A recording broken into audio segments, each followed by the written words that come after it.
एक बार एक जंगल में एक शेर अकेला बैठा हुआ था। वो अपने बारे में सोच रहा था कि मेरे पास तो तेज धारदार मजबूत पंजे और दांत हैं, साथ ही मैं एक बहुत ही ताकतवर जानवर भी हूँ। लेकिन फिर भी जंगल के सारे जानवर हमेशा मोर की ही तारीफ क्यों करते रहते हैं। तभी वहाँ से एक हाथी जा रहा था। वह भी काफी दुखी था। जब शेर ने उस दुखी हाथी को देखा तो उससे पूछा, तुम्हारा शरीर इतना बड़ा है और तुम ताकतवर भी हो, फिर भी इतने दुखी क्यों हो? तुम्हें क्या परेशानी है? दुखी हाथी को देखकर शेर ने सोचा कि क्यों न मैं इस हाथी के साथ अपना दुख बांट लूं। उसने आगे कहते हुए हाथी से पूछा कि क्या इस जंगल में ऐसा कोई जानवर है जिससे तुम्हें जलन होती हो और वह तुम्हें हानि पहुंचाता हो।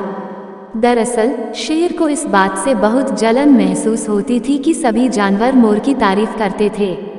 जंगल के सभी जानवर कहते थे कि मोर जब भी अपने पंख फैलाकर नाचता है तो वह बहुत सुंदर लगता है। यही सब सोचकर शेर बहुत दुखी हो रहा था। वह सोच रहा था कि इतना ताकतवर होने और जंगल का राजा होने पर भी कोई उसकी तारीफ नहीं करता है।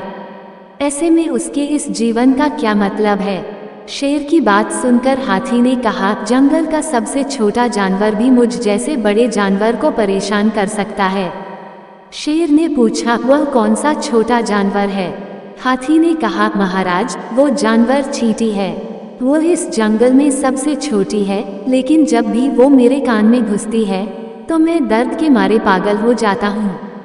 हाथी की बात सुनकर शेर को समझ में आ गया कि मोर तो मुझे चींटी की तरह परेशान भी नहीं करता है, फिर भी मुझे उससे जलन होती है। ईश्वर ने सभी प्राणियों को अलग अलग खामियां और खूबियां दी हैं। इसी वजह से सारे प्राणी एक जैसे ही ताकतवर या कमजोर नहीं हो सकते हैं। इस तरह शेर को यह समझ में आ गया कि उस जैसे ताकतवर जानवर में भी खूबियों के साथ कमियां हो सकती है। इससे शेर के मन में उसका खोया हुआ आत्मविश्वास फिर से बढ़ गया और उसने मोर से जलन करना बंद कर दिया। कहानी से सीख, हमें कभी भी किसी की खूबी देखकर उससे नहीं जलना चाहिए, क्योंकि हम सभी में अलग अलग खूबियां और खामियां होती है।